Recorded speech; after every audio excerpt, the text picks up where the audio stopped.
due to we need to have the final presentation of the final assignment. So I think that it will be better if all of you guys join us here. So in the case, if you already finished your presentation, please kindly send the PDF files of your presentation into the WhatsApp chat, okay, chat group, so we can receive your information when we going through your presentation later on. Good morning, madam. We are group number 2, Biomedical Brilliance. This is the final presentation of our group. First of all, the Nebula is going to start the presentation, but she's not in the online. We'll start the presentation. Group members of Pakistan, Mauritius, Sri Lanka, and Moldova. Hello, Okay. Nebula is like. everyone. I'm sorry, hello, everyone. Yeah, I'm having some internet connection. Sorry for that. Can you hear me? Yes, we can hear. Yes, we can hear you. Okay, so if we start with the first slide, please.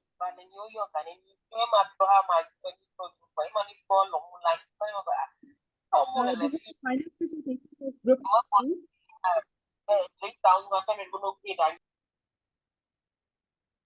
Okay, this is the final presentation of group number 2, that is Biomedical Brilliance. And the group members are from Pakistan, Mauritius, Sri Lanka, and Moldova. So, next slide. The content of our presentation is the introduction of the participants and overview of healthcare system in each of the members' country, and then the role of biomedical engineers in each country, then the SWOT analysis, lean canvas, and the design of CMMS we already have explained in previous lectures. Then the design of smart healthcare technologies and the technologies for the smart healthcare design we have used. This is the map we have presented for all of the 4 countries in our group. So this is our introduction. First, I am Engineer Nabila Mahed from Pakistan, and currently I'm working as biomedical engineer in Directorate of Planning and Procurement, Health Department, Government of Gilgit-Baltistan, Pakistan, since 2017. And then we have Deepika from Mauritius. She's currently working at Dr. Bruno Chung Hospital, Health Region 3, Ministry of Health. And Wellness. Joined in November 2022 as biomedical engineer. She's senior biomedical engineer there. Then we have Amal from Sri Lanka. He is currently working at Regional Director of Health Services, Munaregla, Ministry of Health, Yuva Province. He joined as biomedical engineer in April 2011. Then we have another member from Sri Lanka, Madhubashi. She is currently working at Regional Director of Health Services, Badula, Ministry of Health. UA Province, joined as biomedical engineer in January 2019.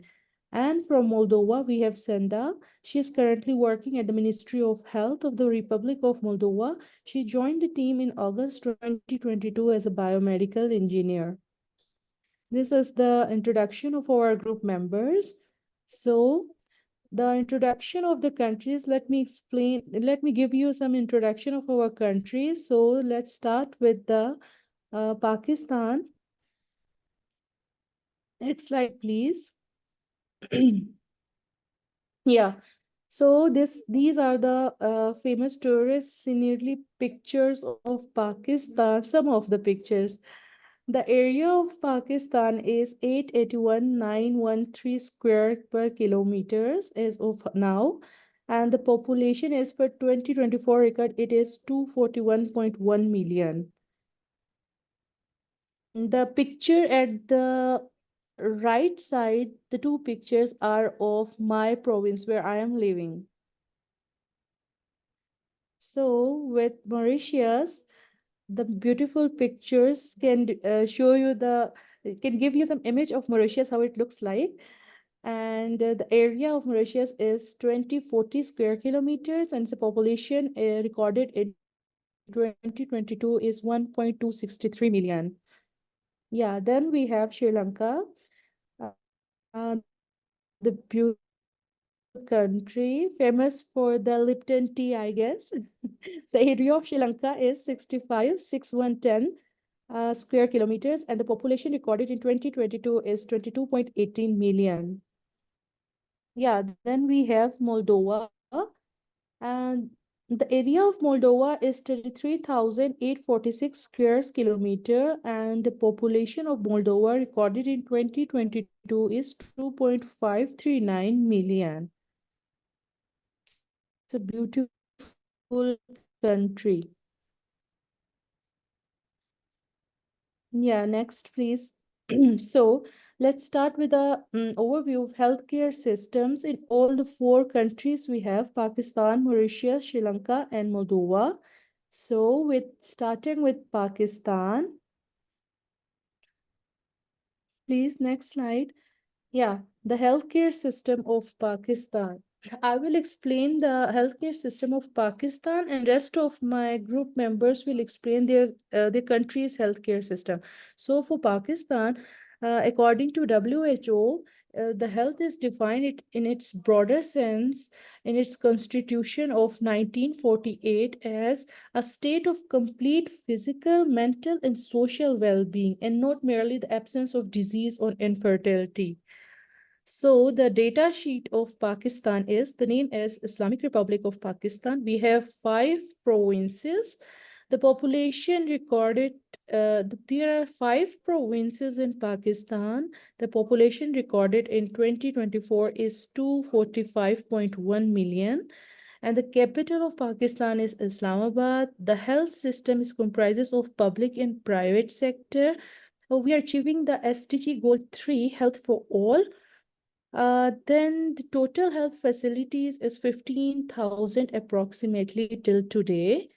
We have 1201 hospitals in Pakistan, which includes BHUs, RHCs, dispensaries, maternal and child health centers, TB centers, basic health units, MCH centers, and so on. This is the basic data sheet of Pakistan. Next slide, please. Okay, now the healthcare system in Pakistan is divided into 2 sectors: the public sector and the private sector. In public sector, we have federal government and provisional government. In federal government, that includes Ministry of Defense, Ministry of Health, and other ministries. Like many other, all the ministries come under the federal government. And then in provisional government, we have the specific provisional department of health like other departments. Then we have, for example, Ministry of Defense is further divided into Ministry Healthcare Systems and Cantonment Boards of Pakistan. And in Ministry of Health and other ministries, research institutes, hospitals, and vertical programs that fall under the federal, directly under federal government. Then basically the provisional governments are the ones responsible for the provisional departments of health. For example, we have 5 provinces in Pakistan, and each province has their own department of health, which is directly and indirectly under the federal government as well. So then the district healthcare systems and tertiary care and all that. And in private sector, we have major hospitals with specialized equipments and staffs that individually practicing dental clinics and general practitioners, surgeons, and all that, Hakims, homeopathics, healthcare facilities, NGOs, and all that. Next slide, please. Okay, so we have 3 tiers in Pakistan. We have divided the healthcare facilities in 3 tiers, that are tertiary care hospitals, secondary care hospitals, and primary care hospitals. Next slide. I can explain what falls under tertiary, primary, and secondary care hospitals. We have primary at the basic, which includes the dispensaries, MCH centers, BHUs, RHCs, NGOs, and any community groups, general practitioners, clinics, non-formal health providers, and all that comes under the head of primary healthcare. Then we have secondary, that is somewhere above the primary, and that includes the clinics, the maternity homes, the tehsil hospitals, the privately run clinics, hospitals, non-formal health providers can also included in the secondary healthcare. Then we have tertiary healthcare that includes the district hospitals and large urban private hospitals, that is mostly above 50 bed hospitals. Then we have health facilities. This is a picture of health facilities in Pakistan. Total health facilities approximately 13,937, and with a beds of 1,03,078. This is a rough estimate is so for 2024. Then we have hospitals, dispensaries, rural health centers, tuberculosis clinic, mental health, basic health units, MCH centers, etc. Next slide, please. Yeah, the major diseases in Pakistan are kidney diseases, cancer, diabetes, hepatitis, high blood pressure, malaria, influenza, eye infection, heart attack, depression, asthma, jaundice. These are the most common and major infectious diseases. Then we have healthcare system delivery. That is, health sector is federal government and provisional government, as I already have described. Federal government come under Ministry of Health, and provisional government includes provisional health departments. Although the responsibility for implementing rests largely with the provisional government, falls under the head of provisional health department. And same is the responsibility for planning and formulating national level health policies fall under the Ministry of Health, that again fall under the federal government. Next, please. Now, it's for Mauritius. I think the team from Mauritius can explain it better to you. I ask, please, anyone from Mauritius, please explain the healthcare Hello. system of Mauritius. Hello, good afternoon. Yeah, Thank you, please. Nabila. Yeah, I will continue about Mauritius. Next slide, please. Yes, Deepika, please, we are hearing you. Yeah, Yes, next yes. slide, I please. hear you loud and clear. Yeah. So here are some pictures showing the hospitals and the services in Mauritius. We have a new hospital in the first one. We have the mobile dental clinic, the emergency response vehicle, and a hospital in the city. Next slide, please. So we have the Ministry of Health and Wellness in Mauritius, constantly improving quality of life and well-being. And our mission is to reinforce our health services into a modern, high-performing quality health system that is patient-centered, accessible, equitable, efficient, and innovative. And we wish to improve the quality of life and well-being of the population through the prevention of communicable and non-communicable diseases, promote healthy lifestyles and an environment conducive to health, harness the full potential of information and communication technology to empower people to live healthy lives, ensure that the available human, financial, and physical resources lead to the achievement of better health outcomes, facilitate the development of the Republic of Mauritius into a medical and knowledge hub, and support the advancement of health tourism. And some of the main services that we find in the public hospitals are general medicine, general surgery, orthopedic surgery, gynecology, pediatrics, the neonatal intensive care.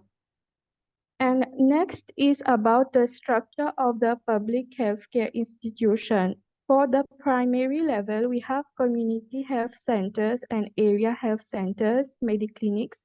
We have around 120 of those. And then we have community and district hospitals and regional hospitals for the secondary level of care.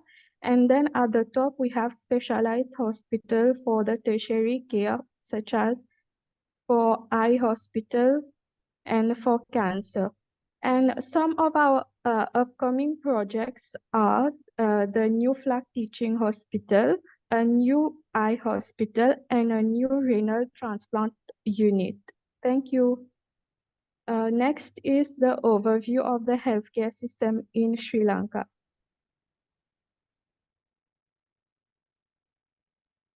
Hello, can everybody hear me? Yes, we can hear you. Yeah, now I will explain about the overview of healthcare system in Sri Lanka. So, as per the introduction, Sri Lanka is a country with a mixture of allopathic and indigenous system, and we have the healthcare system in the government sector. Country is divided into 9 provinces. Health system is under the Ministry of Health and Nutrition, and under the 9 Ministry of Health, we have the Provincial Health Ministry with 9 provinces and 25 regional Directorate of Health Services, and for the regional hospital services like preventive services and the curative services. The curative services are mainly done by the district base hospitals and primary care health institutes, and the preventive services are carried out by the so next I'm going to tell you briefly about the curative services that services in Sri Lanka. We have 1 national hospital in the country, and we have 21 hospitals, 2 provincial general hospitals, and 10 district general hospitals, and we have specialized hospitals named the cancer hospitals and the hospital for the respiratory diseases, leprosy hospital, and rehabilitation hospital, and also the renal hospital with the special treatment units. And we have the board managed hospitals, which is maintained by the semi-government, the Sri Jayawardenepura General Vijay Kumaratunga Memorial Hospital in Sri Lanka. Under the preventive Sri Lanka, we have the special programs for the tuberculosis controls and the chest diseases, leprosy unit, a national STD and AIDS control program, nutrition program, quarantine program, and family health bureau. These are some of the preventive health services which is done by the Sri Lankan government. And we have a special drug management system which is established in Sri Lanka, which enables the provisions to all public and hospital check availability of the drugs throughout the and manage the drugs in the country. And we have the 1990 Suvasaria Foundation ambulance service, which is established by the Parliament of 2018, which is functions under the primary health care of the Health Ministry, and this island-wide free hospital emergency care to Sri Lanka, which is an average response time of 15 to 30 minutes. We can to the hospital with the prepaid hospital. So under the Sri Lanka, we two, myself and Amal is in the Uva province. So I work as the biomedical engineer in the Badulla district, and Mr. Amal is working as the biomedical engineer in the Mumbai districts. So the overview of the Badulla district, the area is going to be the Badulla area compared to the 2,861 square kilometers, and Mundragal is 5,639 square kilometers.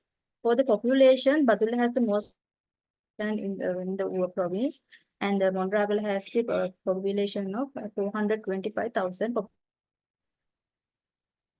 This is under statistics of 2011 statistics database. For the curative care institutions of the Uva province, we have 1 teaching hospitals and 1 district general hospitals, base hospitals and type ABC divisional hospitals and primary care units.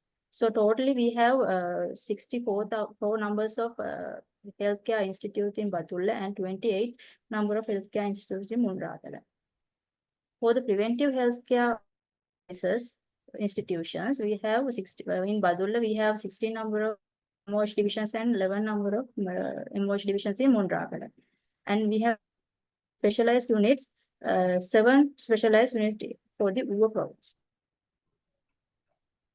Preventive maintenance is in the preventive services. We have the prevention method of non-communicable system diseases. The overall goal of the national NCD policy of Sri Lanka is to reduce the burden of the chronic diseases that has been used due to the tobacco use, alcohol, raised of blood glucose level, and obesity and physical activity. Percent of the total death and the 77% of the disability adjusted in life of years through the NCD risk factors. To prevent from the non-communicable diseases by reducing the common risk factors, we have specialized programs established in the MOH divisions in order to educate the people and remove and free from the diseases. These are the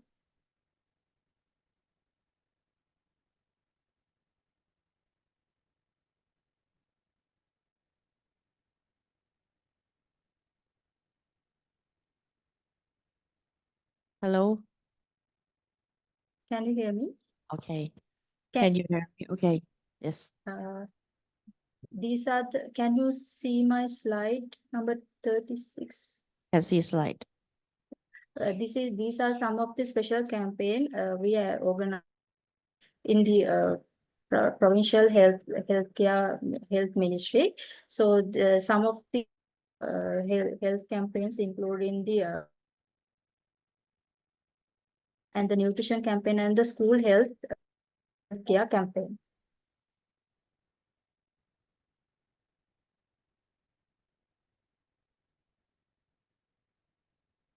Our projects include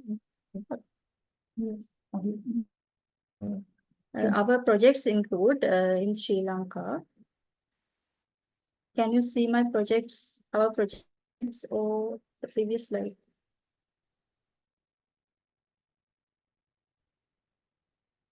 Hello? Okay. These are our projects conducted by the Ministry of Health in order to prevent the help the people to the development of the health services.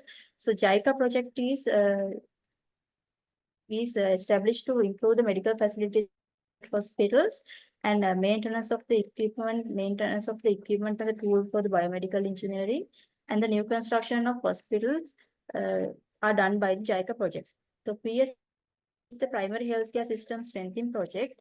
It is the main objective is the project is to increase the utilization and the quality of the primary healthcare of the of the people in the country. And HNMIS system is the implementing of information technology system and the infrastructure to facilitate registration and OPD and in the drug management system. And for the HSCP projects, the proposed project include this health system enhancement project will improve the efficiency country healthcare system, essential quality of healthcare system. So this is some video of the smart healthcare technology that is implemented in the Sri Lanka at the current moment.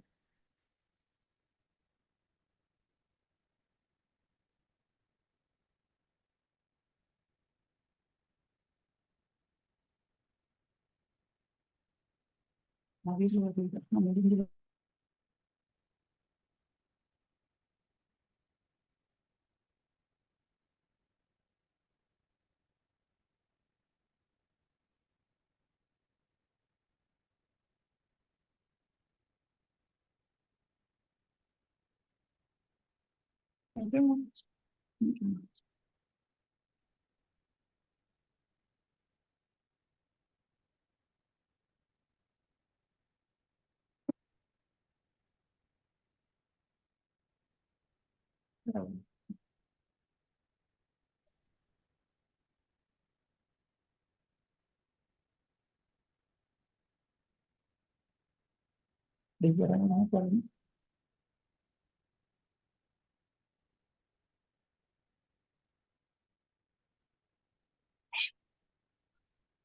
එන්න මේක එන්න නවත්තන්න.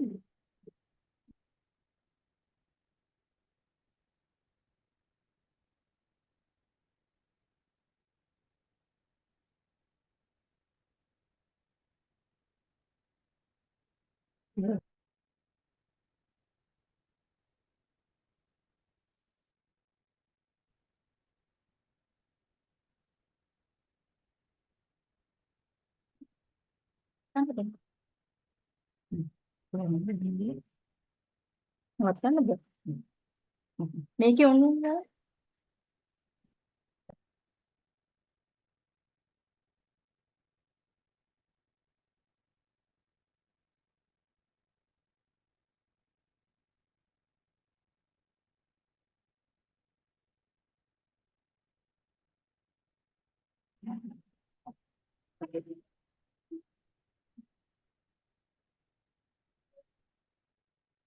I think the internet is slowly, and the video will be. I will share the video in the WhatsApp group.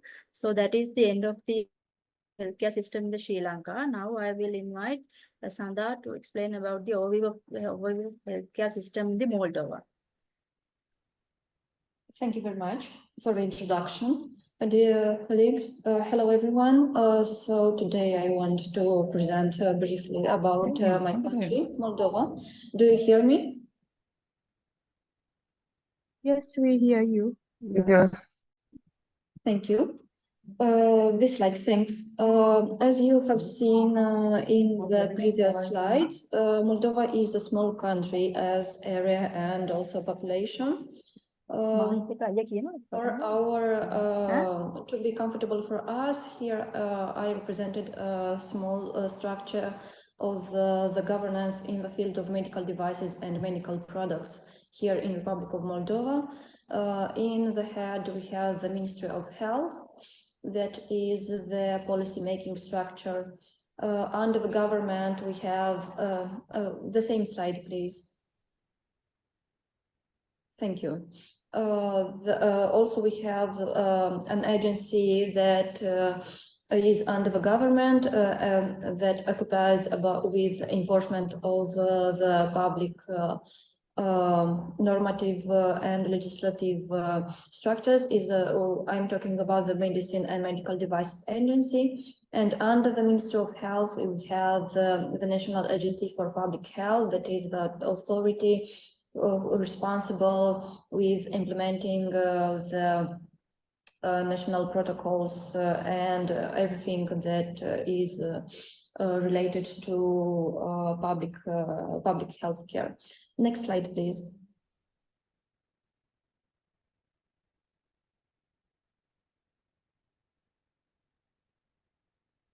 Thank you. As the healthcare sector in Republic of Moldova, we are divided also in public healthcare and private or individual healthcare institutions. As public healthcare medical institutions, we have in a total 397 public institutions, from which we have hospitals, 62 in number, that are divided in Republican, municipal, and district hospitals. Also, as public health medical institutions, we have primary healthcare institutions in number of 309 of them, that are consisting of territorial medical associations. We have health centers and centers or offices of family doctors. The last two are especially presented in the rural areas, and this serve for local providing services. And in private or individual sector, we have more than 463 institutions. Please, next slide. Now previous. Thank you. And briefly about the classification of hospitals that are more that are very present in my country. We classify the hospitals by territory. We have Republican, municipal, and district hospitals. As I have presented, we have 62.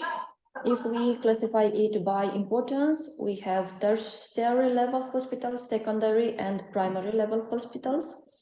Classification by financing mode, we have publicly funded hospitals with private funding and with mixed funding. And if we discuss about classification depending on the specific pathology, we have hospitals with general, general pathologies, we have emergency hospitals, specialized hospitals, and hospitals for chronically patients. Next slide, please.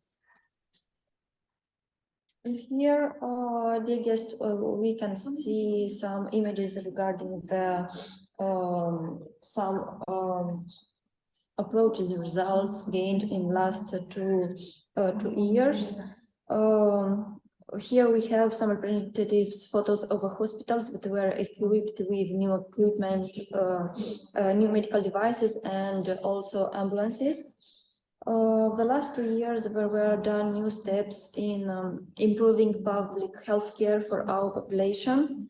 I mean in terms of national programs. So if I may have permission, in terms of communicable diseases and threats to public health, we strengthened the national system of epidemiological surveillance and control of public diseases. We also made big steps in regarding the transfusions. We developed national protocols for the rational use of blood.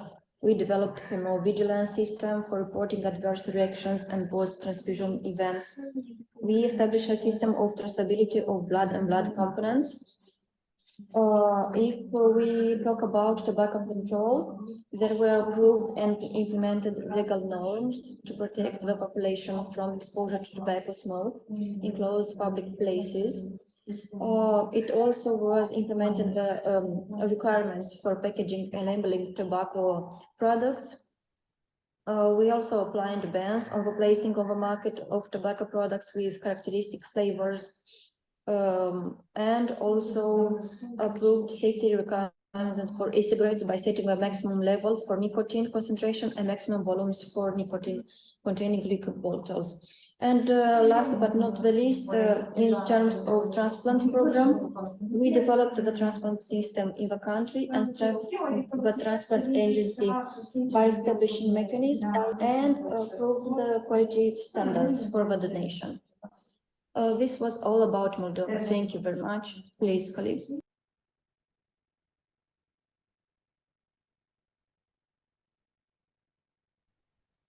Thank you. So Thank now I will start about the roles of biomedical engineers in each of the country, Pakistan, Mauritius, Moldova, and Sri Lanka. Starting with Pakistan. So these are the roles: planning and procurement, installation of biomedical equipment, repairing and maintenance, plant preventive maintenance, calibration, monitoring and evaluation, and need assessment of biomedical equipment. Next, please. So the roles of biomedical engineer in Mauritius, where the biomedical engineer is the head of unit, responsible for organizing and managing the biomedical engineering unit, responsible for installation, commissioning, maintenance and repairing of all biomedical equipment, supervising and training of subordinate staff and organizing user training, working out schedules and organizing regular preventive maintenance, managing biomedical engineering technology and advising on the purchase of equipment, the formulation of specifications and of equipment replacement policy, assisting in the procurement evaluation exercise and keeping of records such as inventories, spare parts lists, instruction, maintenance manuals, and maintenance repairs performed. Next.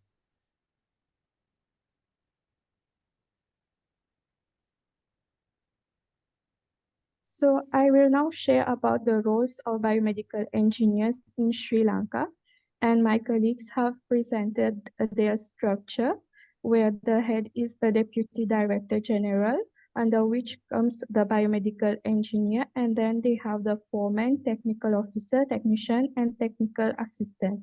As for the roles, they have technology assessment of medical equipment, equipment planning, procurement of medical equipment, maintenance management, training of end users and maintenance staff, on-time acknowledgement of service agreements, consumable supply, and spare parts requirement. Next. So the biomedical engineering services in Sri Lanka was established in the year 1954, and the building was granted by GICK in 1993. And their vision is to become the South Asian Center of Excellence in Biomedical Engineering Services. Next.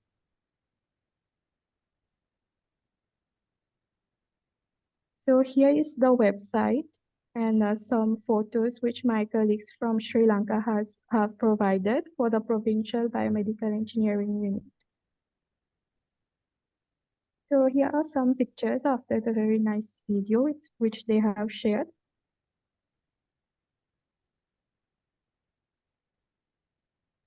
Now I will talk about the role of biomedical engineers in Moldova. So they are responsible for the installation, maintenance, and repair of biomedical equipment, procurement of new biomedical equipment, managing and maintaining equipment inventory, medical device inventory, maintenance and repair of biomedical equipment, procurement of medical devices, spare parts, and medical supplies, preparation of medical devices for periodic checking and metrology, and also providing training for medical device users. So to conclude, as we have seen in all of the countries, we almost have a similar roles for biomedical engineers.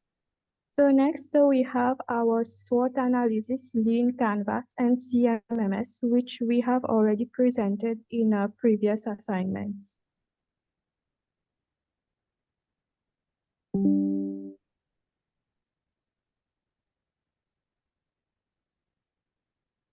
I now hand over to my colleague from Sri Lanka to explain about the design of smart healthcare.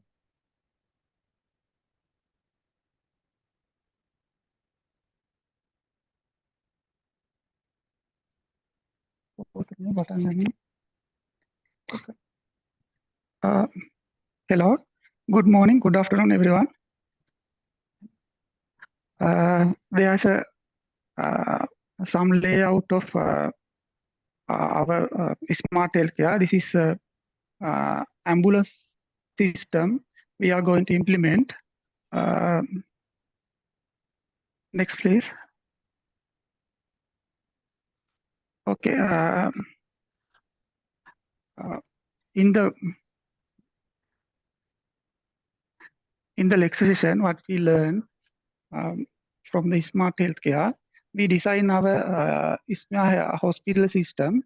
It consists of smart hospital with smart registration counter and OPD, outdoor pharmacy, ETU, inward, smart pharmacy, and telemedicine units, and home care system, and NCD clinic, likewise. Let's see, go into this some smart hospital, some of the major point of hospital. First, we go into smart registration counter. Please back. Next slide, please. Okay, smart registration counter. We use mobile applications to register the patients, and also we can register at the counter. And after the registration, we give unique QR code and ID number for each patient who are registered by mobile application.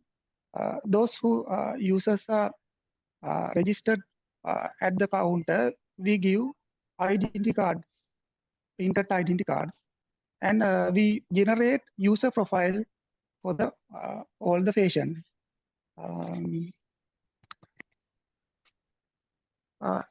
To do that, we need some hardwares and softwares and to approach this role. We need online appointment app with freedom to select the doctor, and we can get time to the OPD, and we also can call to the hospital and we can get appointment after the registration.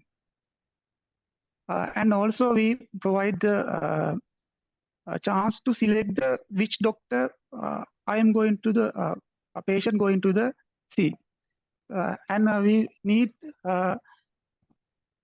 these hardwares to achieve this one. We need cloud network and internet facility, server with some software, computers, barcode readers for read the identity card, and camera for generate the user profile and capture the patient face, and card printer for the print the ID card. Next, please.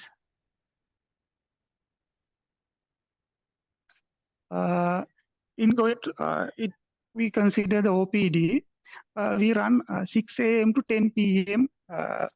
OPD because some patient are not like to come in the daytime because they are some patient is doing daily working a daily basics.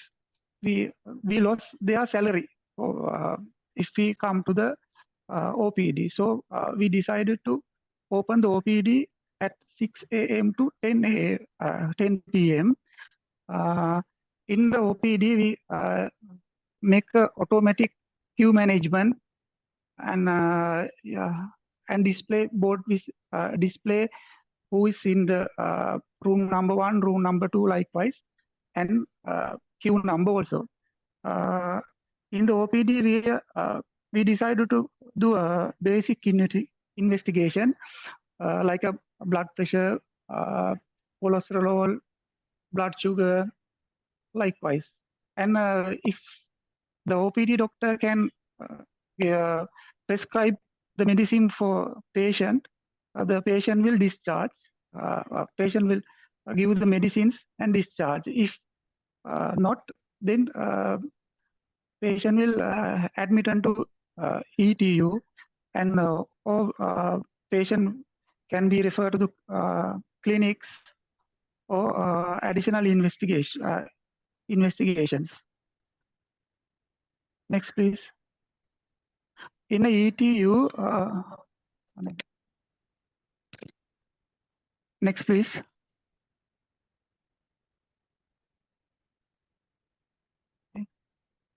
Okay. Back in it. That's all about me.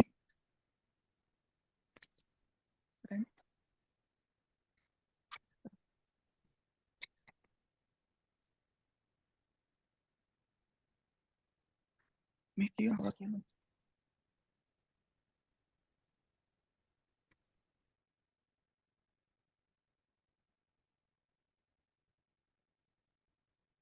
sorry, some slide I miss it. Okay, I will try now.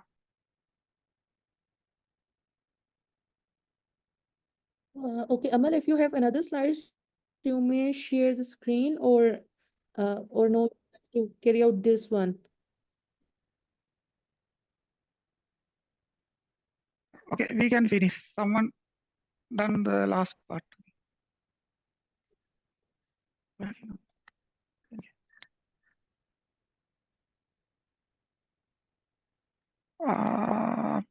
Okay. This is the technologies in smart healthcare. Benefit of the smart healthcare enable the healthcare providers to respond promptly and change in the patient condition, reduce the response time for the critical situation, facilities to continuous monitoring of the patient health metrics, improve the hospital workflow by streaming data collection, analysis, and communication, reduce error and improve the patient outcome through proactive monitoring, early detection of the adverse event. Next, please. Thank you, everyone.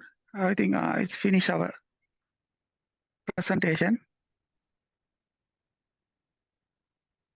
Okay, thank you, Amal. So this is the end of our presentation. Professor Sunny, if you are listening, please, we are done with our presentation.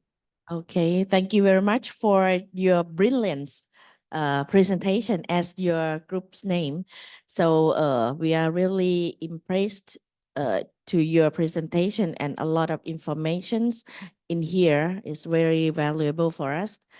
Okay, but okay, after you see the perspective of the healthcare technology and the technology that you can develop in your smart healthcare, so I think that after this you can, see in the detail and which technology that suitable for your countries. Okay, thank you very much for the group number 1. The next one will be the group number 2. The next Yes, one will be the group number 1, right? Okay. So please, Namburu. Okay. Nabila, do you have the questions? No, ma'am, I don't have any question. Actually, I want to say we have some internet connectivity issue. It's not for that. I really apologize. Okay, no problem. Everything went Unfortunately, well. for all of us actually.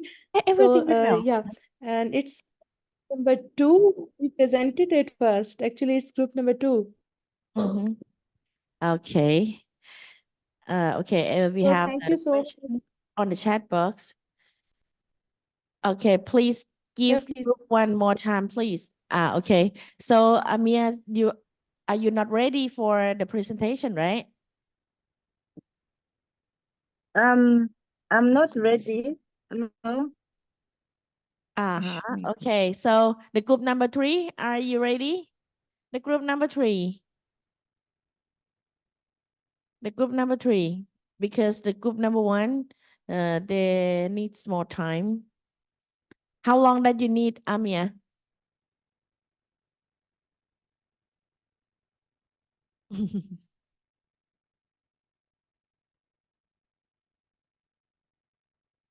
Hello? Hello?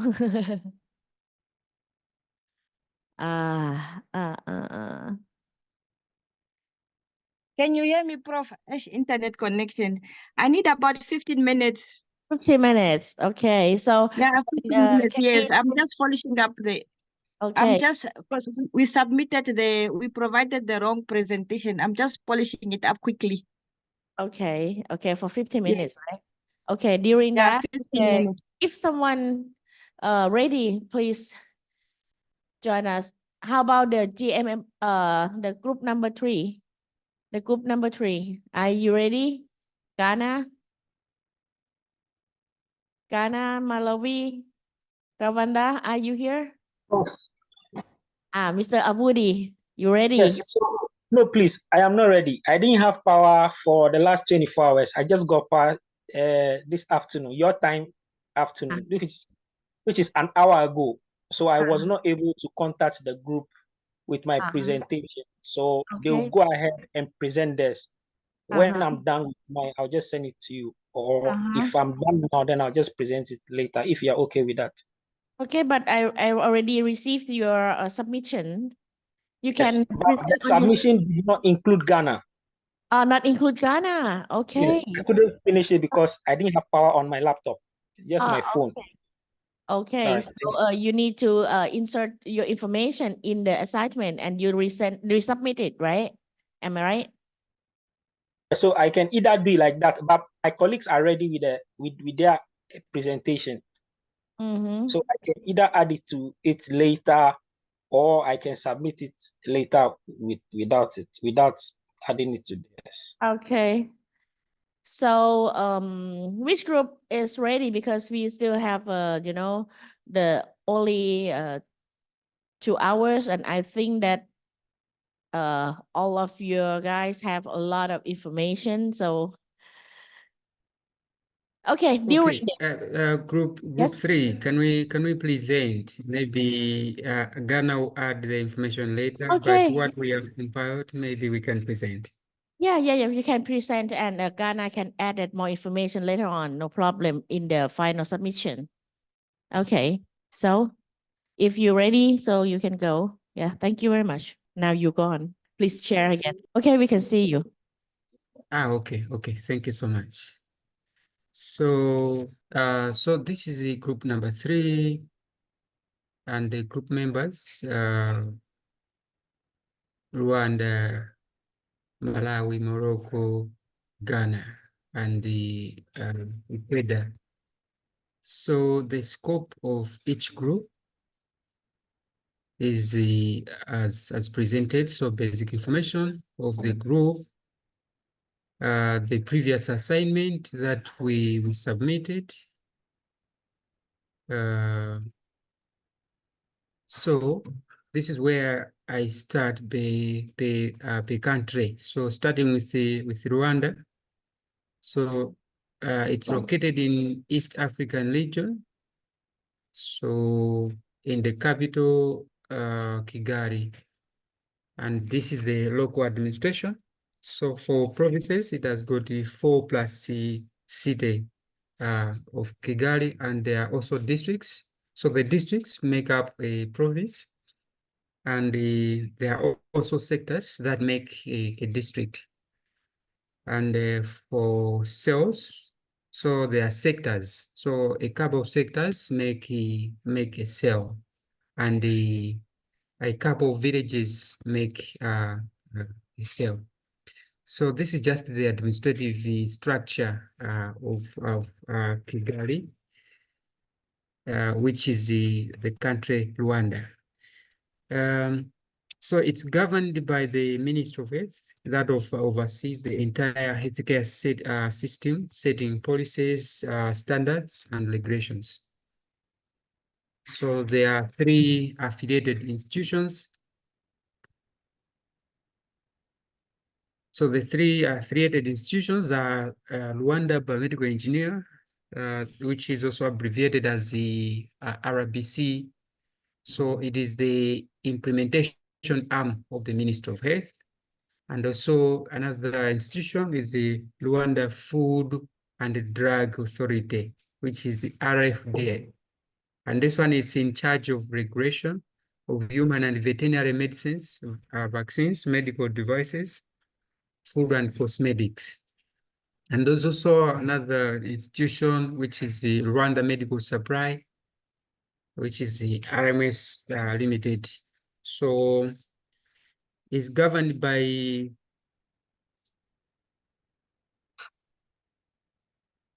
So this one is governed by, I mean, government is only company in charge of procurement of healthcare commodities for public healthcare sector. So this is it's just a government-owned company that is in charge of procurement of healthcare commodities for public healthcare sector. So this is more the responsibility of procurement of spare parts, equipment, and all that.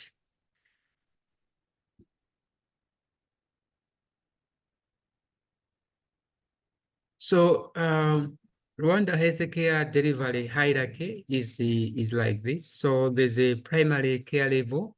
This one is responsible for providing basic healthcare services. For example, maternal, child health, vaccinations. So this level is made of communities, community healthcare workers, health posts, and the health centers. So it's more of a primary healthcare service. And then there's also secondary care level. So specialized services such as general surgery, obstetrics, and internal medicine, it is made of districts and the provincial hospitals. So at a higher level than the primary care level, we have the secondary where we have the specialized personnel. And then finally, there's the tertiary care level. This is responsible for providing advanced care and therapy. So this level is made of referral hospitals and teaching hospitals.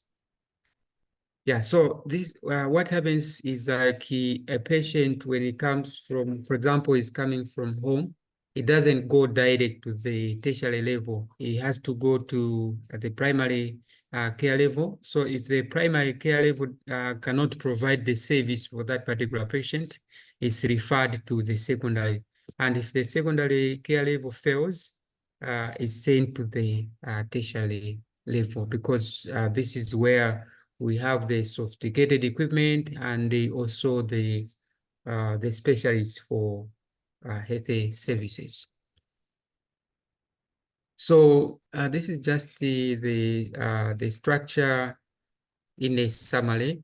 So as you can see, the tertiary level, the secondary level, the primary level, where the primary is consisting of the health posts, health centers, and the secondary, it's district health units and the district hospitals. So at each district or so, you have a hospital where the health centers are referring their patients. So that one is called the district hospital. Yeah, so this is just a snapshot of the information which I described up there. And there's also community-based health insurance, which is the CBHI. It's responsible for providing coverage for both primary and secondary care, ensuring access to healthcare services for the entire population. There's also Rwanda Healthcare System Aspirations.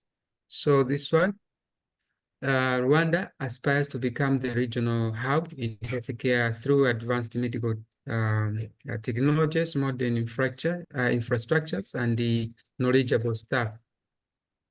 So the roadmap facts, it houses the following: headquarters of IRCD Africa, headquarters of the Regional Center of Excellence in Biomedical Engineering and eHealth, headquarters BioNTech company in Africa for producing and manufacturing vaccines based on the mRNA technology, and etc. As for Ecuador, which is South America, this is country 2 for group 3. So the system of the public health is as follows. So the Ministry of Health, it's responsible for providing and controlling health services. So at a higher level, there are zonal coordinations. So the country it's provided in 9 zones grouped by provinces. So there are 9 zones, and they are also grouped in, they are grouped by the provinces of the country. As for district directions, so every zone is divided in groups of towns. So unlike the previous country where we are talking of regions, here they have zonal coordinations. So every zone is divided into towns. And then below the zonal directions, we have the health houses. So this one, that's where we have the specialty hospitals. For example, the pediatric hospital, and so on. And also the second attendance, that's the basic hospital. For the previous country, this was the second care level hospital. So this one is the second attendance, which is also the basic hospital, more of the district hospital for the previous country. And then the first attendance, this is the health center, the rural hospitals, which provide the basic health care services. And another country, Malawi, so it's located in the Southeast Africa with a population of around 18 million. And we have 4 tertiary hospitals.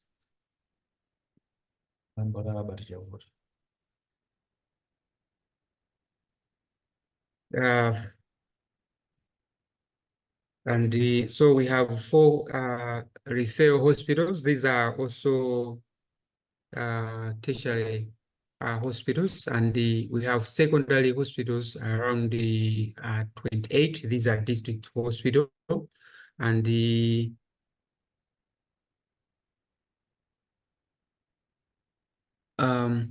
primary hospitals around 173. So we have biomedical engineers across the country and also biomedical technicians.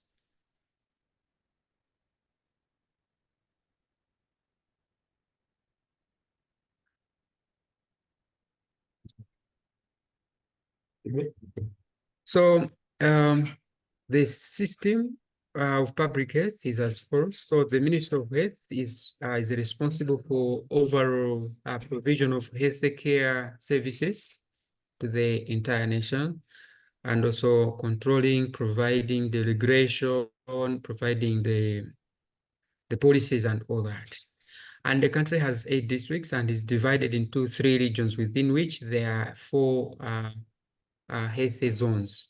So a group of districts make up a region, and each region has a central hospital, which is also called the referral hospital. And we also have specialty hospitals, National Cancer Center. So this is the example of a specialty hospital which we have. We, as a country, we don't have the pediatric hospital special as a country as the public hospitals, but as a specialty hospital that we have, it's a National Cancer Center.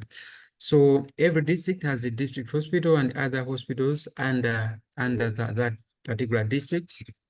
Hence, like healthcare follows this structure. We have the primary hospital referring to the secondary hospital that refers to the tertiary hospital.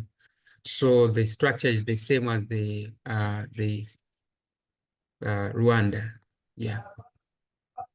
So in Malawi, roles of biomedical engineer, there are a couple of them, some of which have been captured here. So preparation of technical specifications of the equipment for procurement. So whenever the hospital would like to procure equipment, we are responsible to provide specifications for that particular piece of equipment. And also we participate in the technical evaluation of tenders, and we manage inventory of medical equipment and spare parts. We are also responsible for installation and setup of medical equipment. We also conduct the plan the preventive maintenance, PPM. We also diagnose and repair malfunctioning medical equipment, and we conduct a safety inspection of medical equipment. And we also keep detailed records of equipment maintenance records and the inspections. We train healthcare staff on the proper use and care of medical equipment. We also evaluate and recommend new medical technologies and equipment for purchase. So this is these are these roles cut across most African countries. So for Ecuador, the roles, they are not very, very different. So there's preventive maintenance, development of technical specifications, technical report for non-functioning equipment, equipment handling, training. So this is the user training. You train the users on how to properly use the equipment. So technical support to the user of the equipment, also contact to providers for specialized support or responsible for supervising guarantees. So for any particular piece of equipment, we make sure that we are in contact with the providers, like the manufacturers.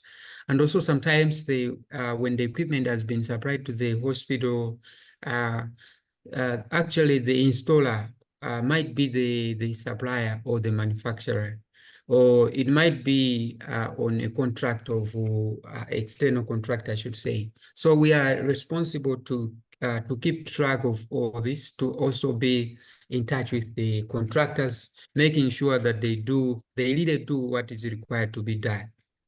Yeah, so that's another. Yeah, so this is the so this is Malawi, the maintenance, which is the corrective maintenance and the planned preventive maintenance, and the preparation of specifications, participation in technical evaluation of tenders, inventory management, installation, safety inspection, and also train users on how to use the equipment. This is the SWOT analysis which we submitted last time. And okay, so this one I already showed up there, the group members for group 3. And this is the lean canvas for the previous assignment. And this is also the CMS.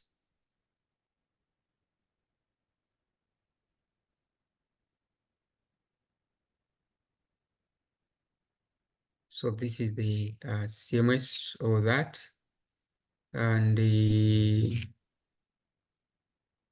okay, now design of smart healthcare technologies. So for Rwanda, so in developing smart healthcare design, Rwanda will have to consider the following. So big data analytics technologies for data-based decision making. So there's need to have big data analysis technologies for the country to be able to analyze data that is in huge quantities. Also, it has to consider telemedicine and safety, smart device technologies. And also it has to consider artificial intelligence in EHR management. And also it has to consider robotics for precision medicine and minimally invasive surgery. Also, it has to consider smart buildings with advanced security systems, smart HVAC systems, automated lighting systems, etc. For Ecuador, you have to consider having medical imaging technology in terms of PACS platform to share image results of ultrasound and X-ray devices. So nowadays, the country only keep results in device memories located in second-level hospitals or specialized or specialty hospitals. Not even doctors from the same hospital can access to see them due to a platform does not exist. So the country needs this platform. So also there's need to have artificial intelligence or vision algorithms for attendance control of workers in remote areas. So this is to reduce plagiarism. And also CNMS, so structured procedure for devices, maintenance of devices, and it collects full of them. So on data mining and the data analytics, this is one of the considerations, though not very sure, but there should be an analysis of the patient traffic flow based on the surveillance system. So in the decentralized areas, it could be determined how many workers would stay at the hospital home and how many would give medical care at the patient's home. For example, the pediatric or geriatric.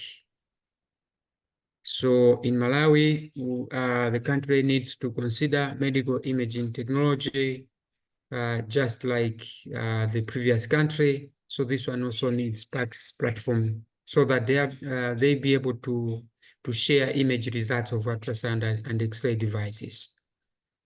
So the data is only kept in drives. So there's also a need a system to track employee absenteeism. So in the government sector, people abscond work most of the times. So there's a need for a proper tracking technology so that we reduce the cases of absenteeism and unnecessary excuses to work. And also there's need for robotics for precision medicine and minimally invasive surgery. So in Malawi, robotics is at a very, very minimal stage. So there's a lot that the country needs to do to have this advanced healthcare technology provision. And also there's need for a big data technology analysis for the country to manage and be able to also analyze big data. And there's need to have AI to track medical equipment and the easy inventory management. So in the public hospitals, in the government hospitals in Malawi, most of the equipment get lost. It's either it gets lost at the ward or at any point within the hospital. So tracking is one of the major problems. So we need an AI system to be able to track the equipment, and also that will help to ease inventory management. And there's need to develop CMS for proper equipment management. So currently, as a country, we started the CMS, but it's not fully developed. So we are still working on it. So from this training, there's also more insights on how we can do this.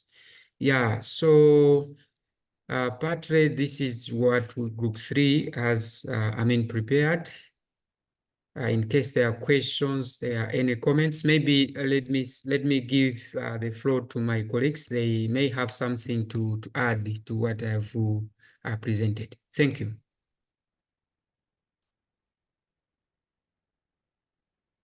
Thank you, Lamek. Good afternoon for all. I'm Franklin Plasencia from Ecuador. I'm the only one from South America. Our group was focused on African countries, but I shared some information from my country to only for share.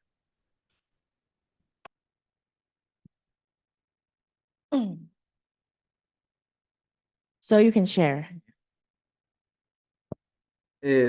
All my information was included on the slides that Lamek exposed. Yeah, but anyway, even you are in the different areas. Some are 2 countries are from America, Africa, and you are from South America. But I think that most of the the roles of the BME are almost the same, and the requirements that you need to improve your smart healthcare technology almost the same.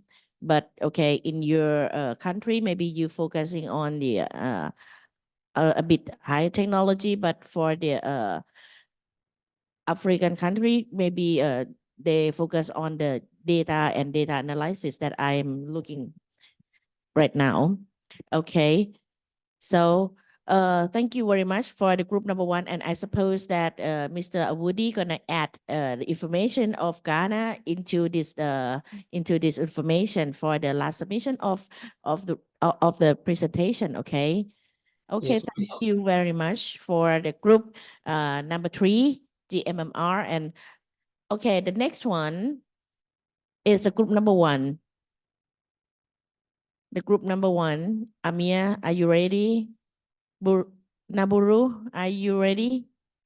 If you're ready, you can share, Amia. Prof, we are ready. We have 3 members presenting, so I think they can start. The assignment, the presentation is already loaded on the group. We'll appreciate if it's please if the screen is shared. Thank you. Okay. Okay, you can start.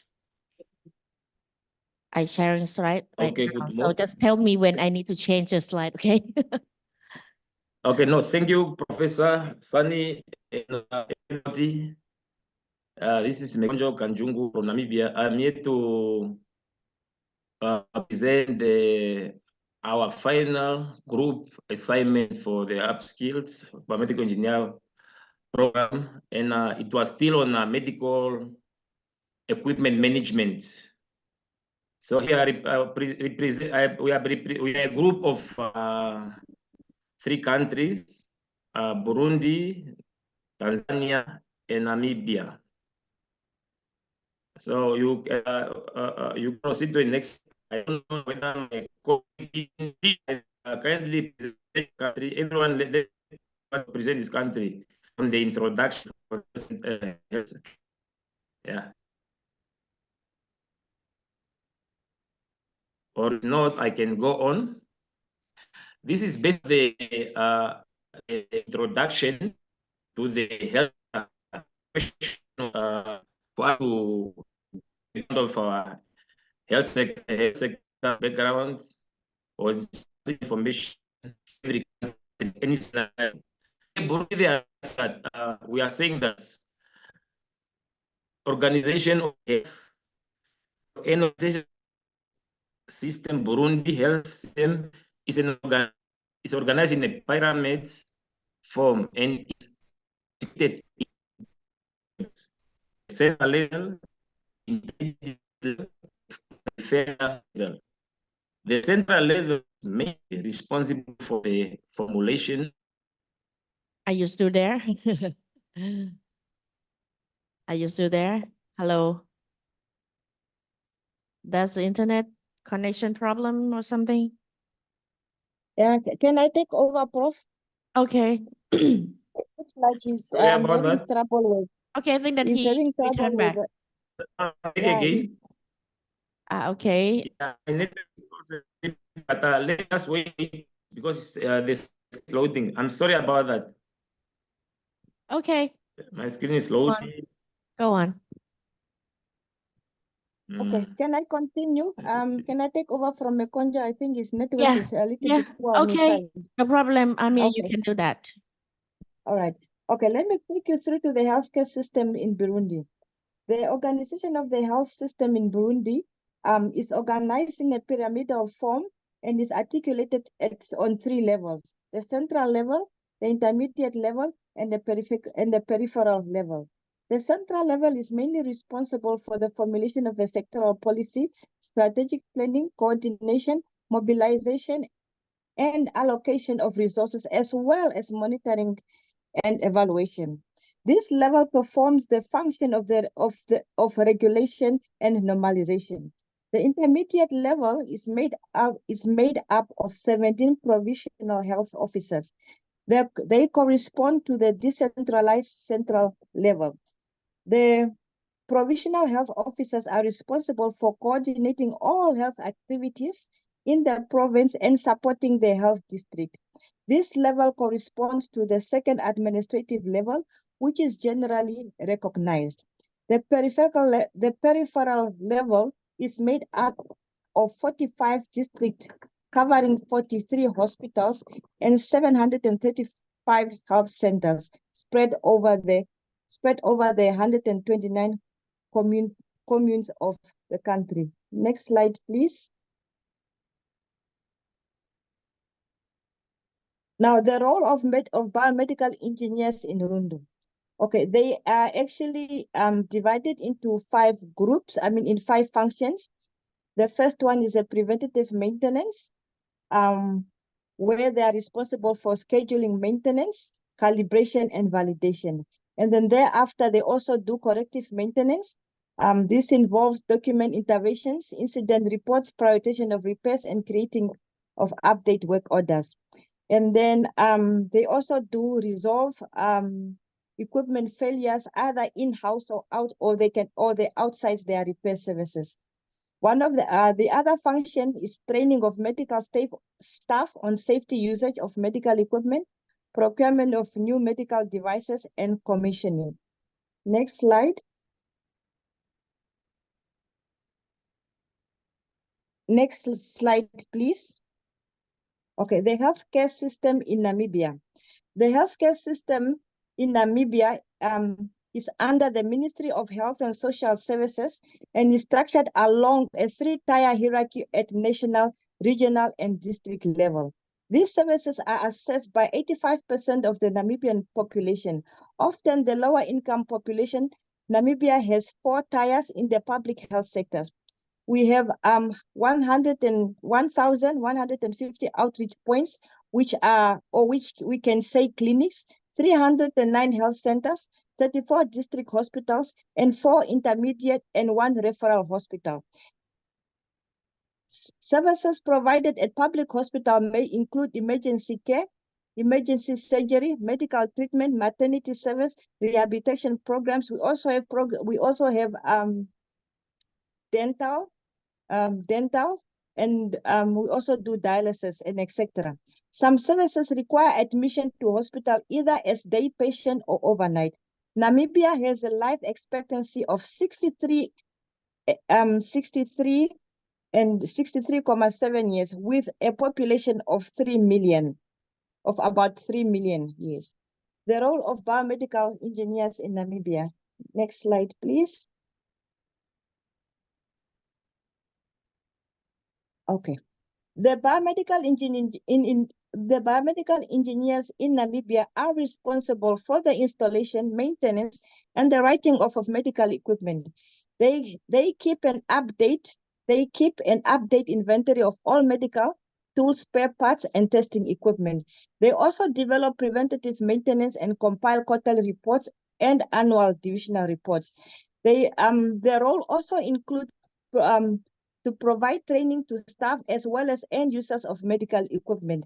The responsibilities also include to advise hospital management in technical issues and prepare keep service reports, maintenance reports, and budget. They also provide technical support to the team regarding medical device and equipment. They are also involved in evaluating the safety, the efficiency, and the effectiveness of biomedical machines, equipment, and medical software. They are also responsible installing, calibration, maintaining, and repair medical machines of equipment when needed. Next slide. Now I'm going to brief you on the healthcare system in Tanzania. The governance of the health system in Tanzania occurs at multiple levels. The Ministry of Health is mandated to provide overall stewardship of the health sectors. The ministry is also responsible for the policy development, strategic planning, resource mobilization, and monitoring and evaluation. As per the government policy of devolution, local governance authorities, they are responsible for operating and managing primary levels health services.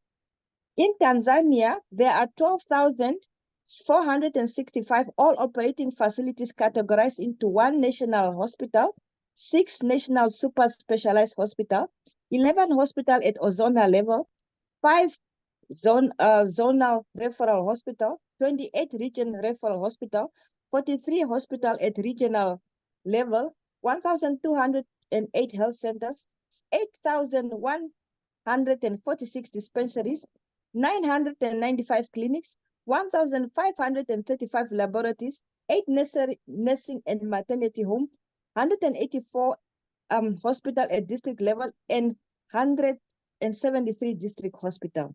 The current population of the United Republic of Tanzania as of 2022 is estimated to be over 65 million. Next slide, please. I think Matoyo is available to take over on the role of biomedical engineer in Tanzania. Thank you. I'll proceed later. Over to you. Okay, thank you very much. Let me introduce myself. I'm Johannes Matojo, biomedical engineer in Tanzania. Let me go straight to share with you the law of biomedical engineering in Tanzania. Actually, in Tanzania, A biomedical engineer is responsible to oversee all technical activities within a facility, but he also should participate in the advice therapeutic committee on medical devices and equipment issues. Not only that, but he also is responsible to prepare, to supervise, managing, and ensure medical equipment specifications. But he also, biomedical engineer in Tanzania, obvious, approve new equipment by conducting testing, ensuring adherence to codes and the inventory and making design or modifications. But he also, biomedical engineer is responsible to advise hospital management in technical issues and prepare keep service report and maintenance report, as well as budgeting. Not only that, but also as a biomedical engineer in Tanzania, we are responsible to provide technical support to the team regarding medical device and equipment, but also we are responsible to performing evaluating of the safety, efficiency, and the effectiveness of biomedical machines, equipment, and the medical.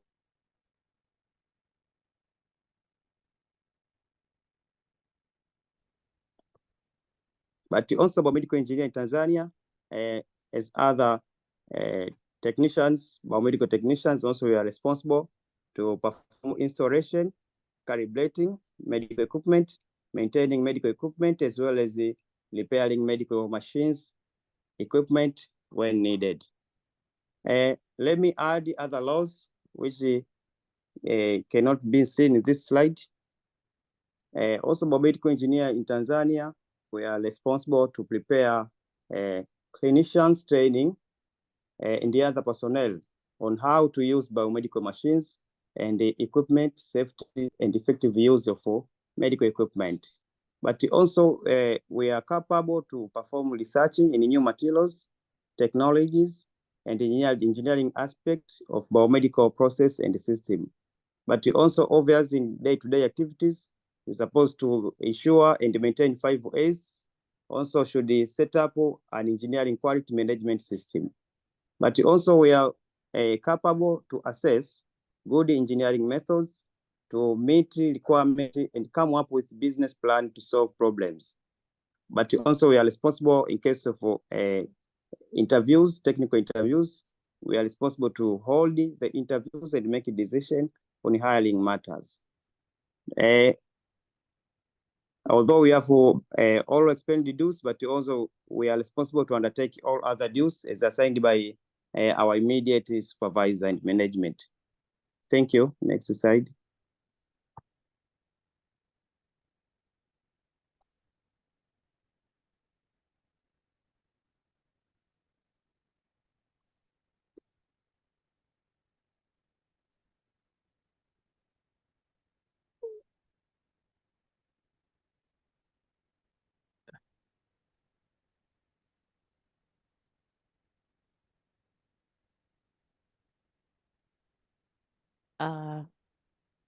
Amir, are you gonna continue this presentation for the smart hospital section?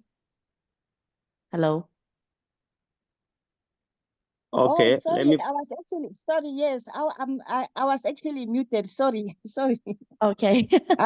Yes, sorry. I thought I was. In fact, I was already presenting just to hear that I was muted. My apologies. For the sake of this presentation, Prof, we did not include the 3 assignments due to the size, and we are instances we are struggling with network connection. We have decided to omit now the 3 assignments which we are still going to include in the final presentation. For the proposed smart system, our group has embarked on the design of the real-time Internet of Things based system for monitoring ICU patients. Next slide, please.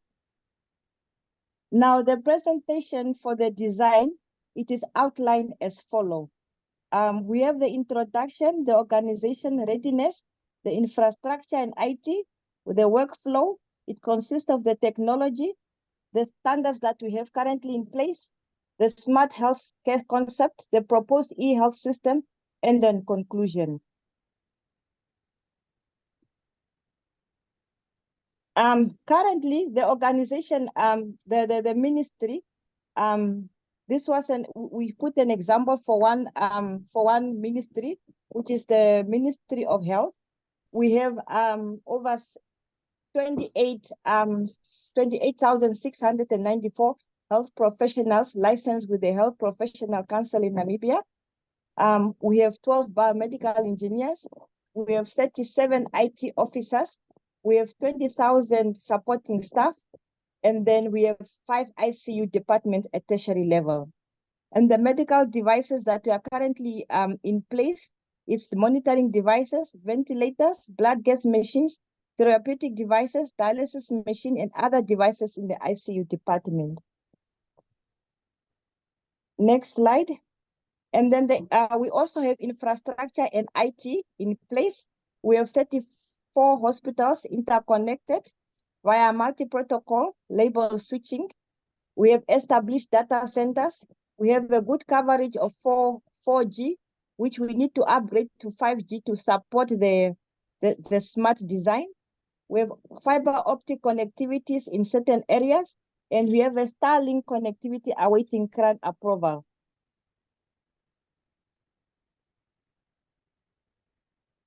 Next structure. Okay, this one is just a summary of the role of the biomedical engineers which was consolidated for the 3 hospitals. The technology currently in place for the hospital, we have the HMIS, which is the Health Management Information System. We have the PMIS, which is the Pharmaceutical Management Information System. We have the Laboratory Information System. We have the PeleBox. We have the PECS, which is the Picture Archive and Communication System. And then we have the EDT, Electronic Dispensing Tool. Next slide. Next slide. That one I'm done already.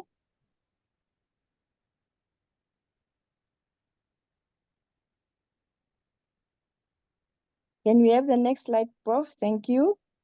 Okay, next one. Next from this. Yeah, this one is done already. Okay, this one is just a picture of the PeleBox. For the sake of those that do not know what it is. This picture was taken from Keetmans Hospital. It's one of the district hospitals in Namibia at the southern side.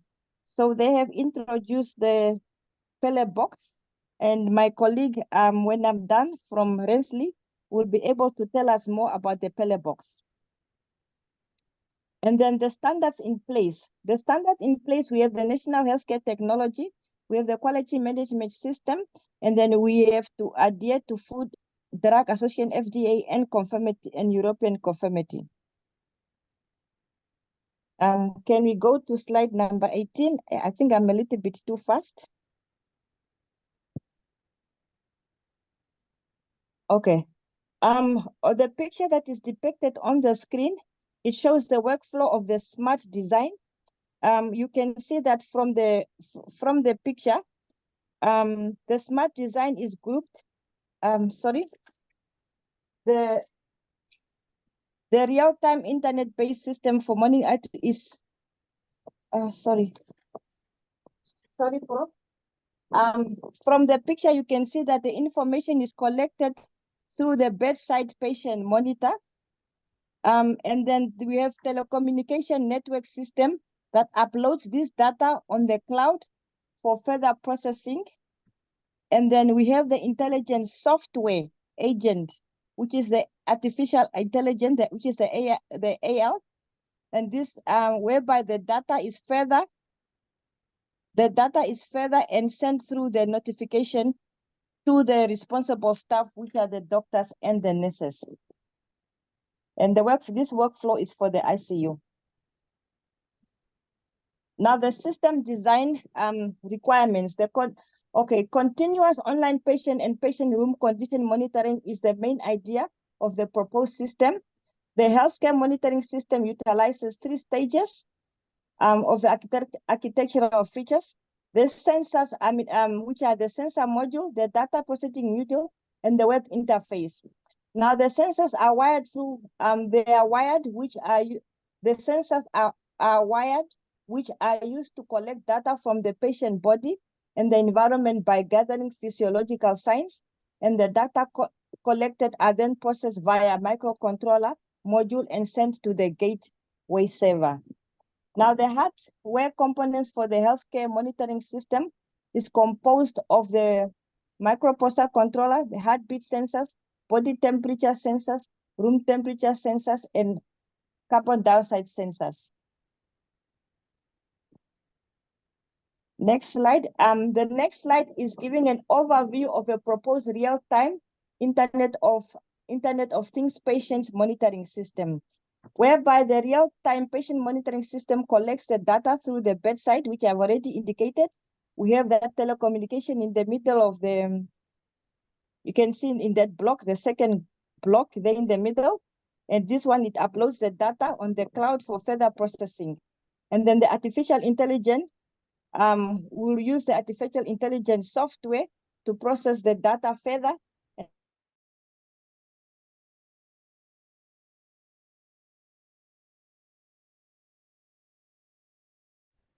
Next slide. The following picture, picture, it contains of integrated central patient monitoring system that is monitoring the patient's vital sign simultaneously in real time with capability of adjusting the number of parameters according to the severity of each patient's symptoms. You can see on the picture that we have monitors, we have ventilators, infusion pumps that are networked to the department, that are networked to the workstation, central station, and thereafter this information is sent through to the hospital network, which is the e-gateway. The artificial intelligence software, we propose to have used this software because it is responsible to conduct essential processing on health data captured by the use of sensors. The processing may have different levels. At very basic level, the captured data stored in database are compared with the standard health parameters.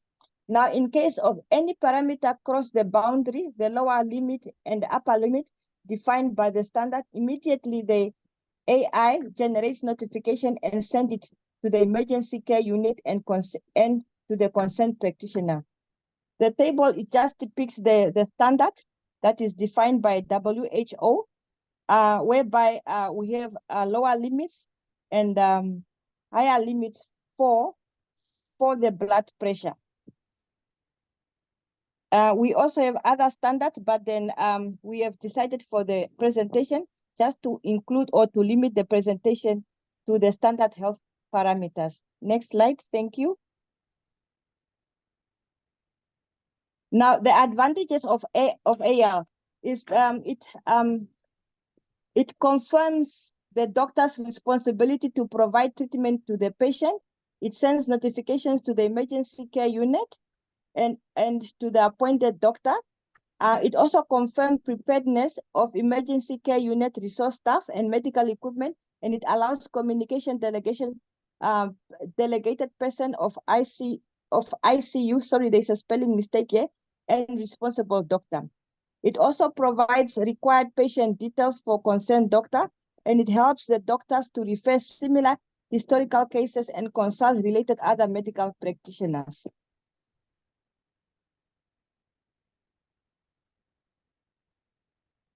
Now, the advantages of Internet of Things for healthcare that was indicated in the workflow, it helps to maintain a comprehensive view of patient conditions, precise information in marginal time about the patients under treatment.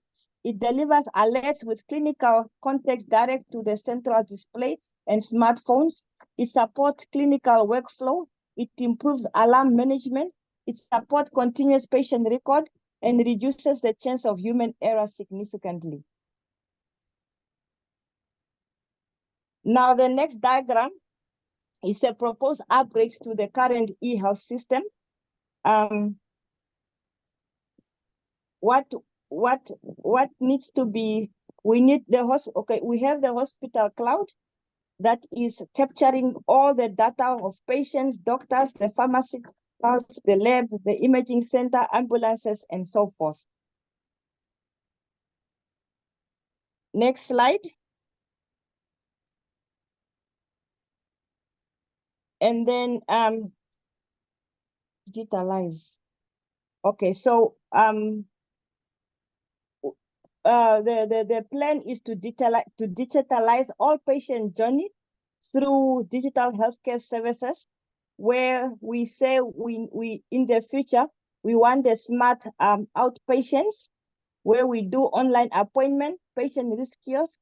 We are doing e-prescription, medical chart, e-pharmacy, and e-diagnostic. We also want to do smart inpatient, which is smart IPD, which is unified admission desk, connected bed, e-reports, and EMR software. We also would like to have a smart remote patient, smart discovery, smart home care, and smart ambulance. Because at the moment, in all the 3 countries, we don't have a smart home care.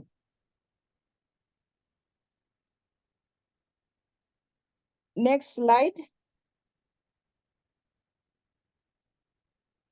Next slide. This is just a brief illustration on the electronic medical record, where to say that we need this software that is able to capture big data storage, which is also highly secured, where we say if you use a system like that, where you have information that is captured on the cloud-based EMR or mobile app or reports, we are saying that your data will never be lost and it will be highly secured. And this data is patient profile, the clinical profile, vital, patient vital, the lab reports, digital imaging, IPT records, and doctor's prescription. The next, in conclusion, we are saying that real-time Internet of Things-based system for monitoring ICU patient reduces the chance of human errors significantly, as patients admitted in ICU requires 24/7 continuous monitoring. Furthermore, Internet of Things-based system will automate the critical observation in ICU and facilitate doctors and nurses to spare more time towards decision-making. I thank you and I submit. Maybe my colleagues, if I've omitted something, they can add. Thank you. Okay. I hand over. Thank you, Amir. Okay, if your team want to add something, you can turn on your microphone and add your more information. But however, your presentation is really informative, and we can see that, okay, hopefully you can reach to your goals within the very near future about your, smart health technology in Namibia and in the areas. So right now, can I ask that how's about the current situation in Namibia? Which one that you already established in your smart health technology in your country? Do you already had the data center, right? Yes, we have a data center, but then it's not fully utilized. Okay, what's the problem that not fully utilized? I think it's political for political reasons. Okay. It's like very difficult to solve it then. Yes. Okay. Okay. Yeah, well done. Great presentation of the smart health technology. We really impressed for your presentation. And okay, for the next group, do Fiji team here? Fiji, are you being here? Fiji team and Bhutan team, I don't think that you are here. but okay.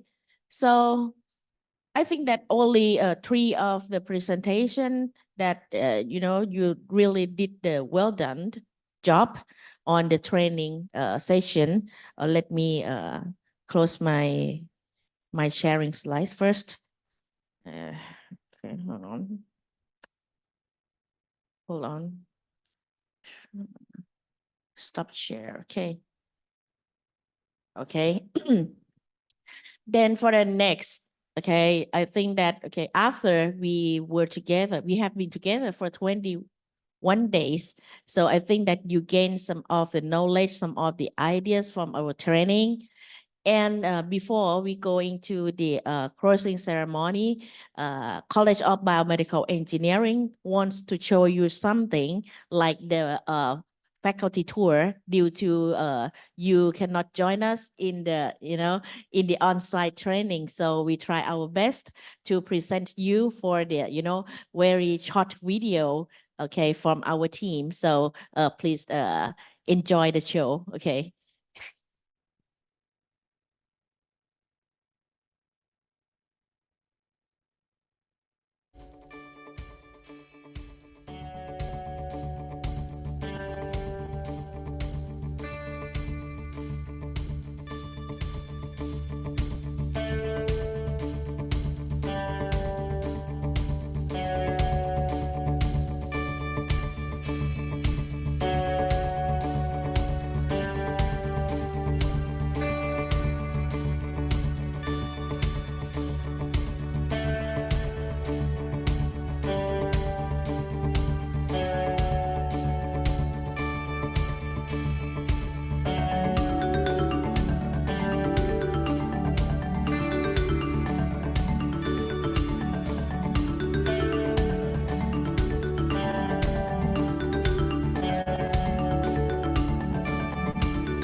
That we call the self-checkup. So this developed it together with the company and our college. So this is the smart devices that you can do everything by yourself without the nurse. You can check the body index with this machine. So the smart system is just like that. You just tap your ID card here, and everything is gonna be by the credit card, and then you can check up in everything, and then after that all of the results are gonna go into the doctor in the ward. This is the ventilator. So this is a process that we taught the students for the calibrating of the ventilator. is the ECMO device that we got donated from Tokai University Hospital for the training in the last 2 years. So this machine is never have been established in our university. However, our friend from Tokai University donated for us, for our students to learning for the ECMO system. Our department, we always provide the service for the hospital. In the case if the hospital, let's have the manpower for calibration. So here is a center that we call business center. So the hospital gonna send the medical devices for our calibration step. And we have this one, we call the calibration laboratory that already certified from the ISO standard. College, we have like the museum of the medical devices, and we have the many generation of the medical devices for our study to take a look. This is the old-fashioned of the dialyzer. We also have the anesthesia machine here. Okay, I think that this one you really use to it. It is first version of the ventilator, and here is another model of the ventilator. It's more like a museum for our students.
This is like, the conclusion and the summarize of our College of Biomedical Engineering.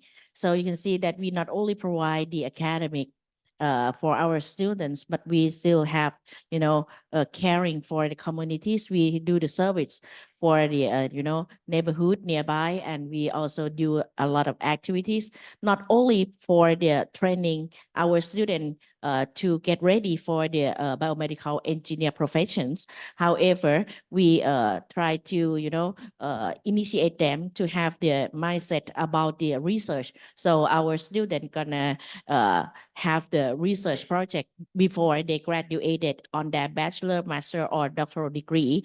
So you can see that not only the duties of a biomedical engineer that can only do the maintenance or prepare the program and working on the hospital. However, you can be the inventor for the new technology of the medical devices. Okay, so this is the, just like the thing that we want to show you, because you cannot visit us here, but we do hope that in the near future or the next project, if possible, that we get grant from the Taiga again, okay, we always welcome all of you guys to visit the College of Biomedical Engineering. So last but not least, okay, everything can be finished and the show always be ending. So the last day of the training that we have been together for 21 days. So I think that, as I already mentioned, you gain some of the knowledge, some of the ideas, some of the perspective of the upskill biomedical engineer for the transformation of the healthcare technology supports, because the technology nowadays is just like, very significant for the modern world. Okay, on the last time, so I would like to invite our Dean of College of Biomedical Engineering to give some speech and some of the message to all of the participants here. Okay, please. Training participants, on behalf of the College of Biomedical Engineering, Rangsit University, would like to express my gratitude for the honor of participating in this activity for nearly a month. We would like to express our admiration for your efforts in participating in the training and sharing information and experience for each country and area related to biomedical engineering operation, despite different in time zone. This is because the creative effects of globalization can connect the world together, resulting in a new paradigm philosophy of public health being able to be implemented more effectively. Congratulations to all participants in this project on your success, and hope that on the next occasion we will have the opportunity to meet each other again, with is probably an on-site training that make closer together. Thank you to the Taiga Organization, Ministry of the Foreign Affairs of Thailand for funding this project, and hope there will be more good projects like this in the future. Thank you again, and would like to close the training course upskill biomedical engineers for transformation of healthcare technology supports now. Thank you so much again. Okay, thank you very much. So before we closing the ceremony, we have some message from the the owner of the project from the Taiga. Okay, he sent the video, so please take a look on the video before we finish and done for all the training by today.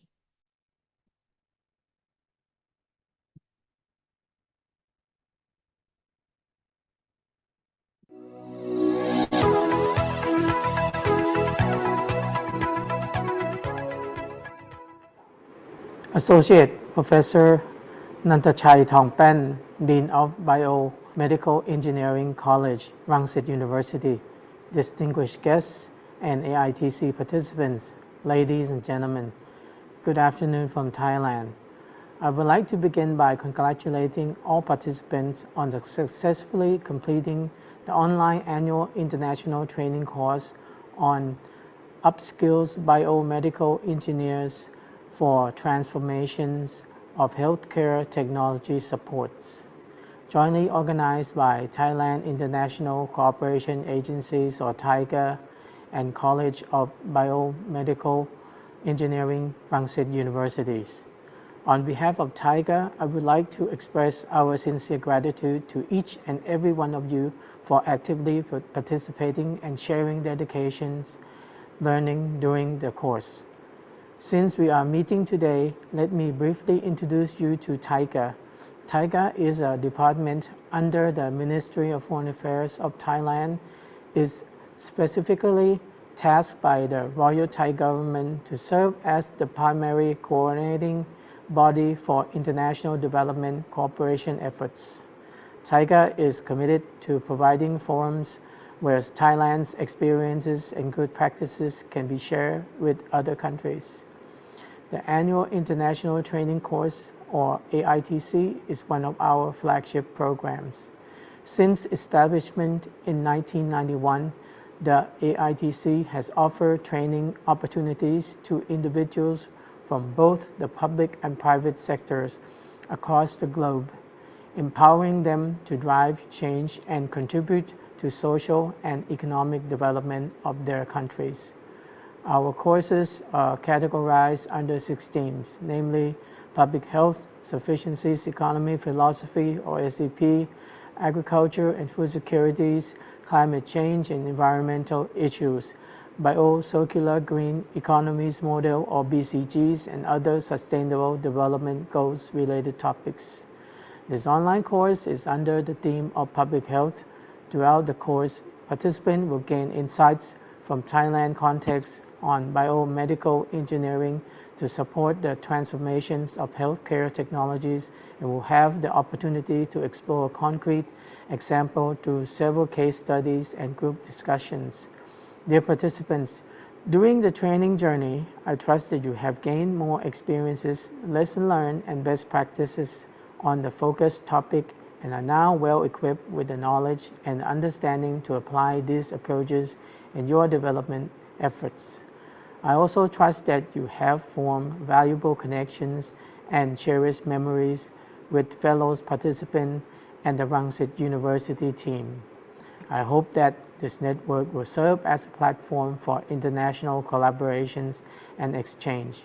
To facilitate this, let me introduce our Facebook page, TIGA Fellowship and Alumni, where you can stay informed on the useful information such as online courses, TIGA activities, and upcoming training program. Please visit, like, share, and subscribe to this page. Lastly, I would like to convey my sincere appreciation to Rangsit University for organizing this training program and arranging resource persons to share expert knowledge and making this training possible. Let me finish by wishing all the participants every success in fulfilling your work and future plans. Thank you all, and again, congratulations on completing this training course. ขอบคุณครับ Okay, thank you very much from TIGA. Last but not least, I think that this is a time. So please turn on your camera and we can take the photo together. Okay, please. So we can capture the photo, all of the participants here. And again, while we're waiting for you turn on the camera and before we capture the photo here, okay, please don't forget to evaluate the survey that I already circulated you guys in the WhatsApp group, okay? Okay. Okay, I think that Ajahn Anushit, can you turn on your camera? So, okay, please turn on the camera. Mr. Woody. Okay. Mr. Chimago, Mr. Selin, Mr. Erastus. Okay, please. So just our memorable photo together, and we being together for 21 days, and hopefully see you again on the next project. Okay, 1, 2, 3, cheers. Okay, thank you very much for all you guys, and I gonna send the photo of this capture to the WhatsApp. And again, in the case if you still have some questions, okay, we are still in the connection. So please feel free to contact us in the WhatsApp group when you want, our support, or you want any things from us. So just feel free to contact us. Okay, thank you very much for you guys. And for the certifications, okay, the Taiga gonna send you later on after the training finish. Okay. Okay, thank you very much for you guys, for your time, and for all of the companions, everything. We appreciate a lot for that. Thank you for now. Bye-bye. Thank you. Thank you. Thank Yes, you for having us. Bye-bye. Yeah, Thank you very much. See you later.